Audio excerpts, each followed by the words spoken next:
Step up में डाल दो, जी ठीक है ना। और उसके जी अलावा क्योंकि इनके शौहर जो है दूध का काम करते हैं, दूध घर पे सप्लाई करते हैं, ठीक है ना। तो इनको दूध की सप्लाई से दूध की दुकान तक पहुंचाने का काम करेंगे।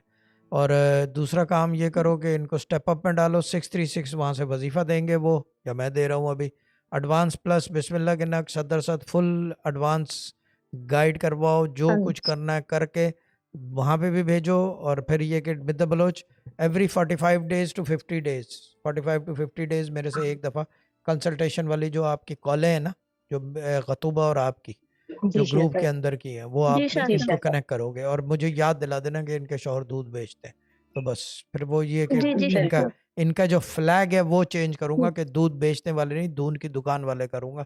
अब किस तरह करूंगा ये आप लोग देखोगे, वाह और लाइव ही नजर आएगा कि इनकी टेस्टिमोनी आएगी कि दूध वाले से दूध की दुकान का सफर ये मैं पूरा करूंगा।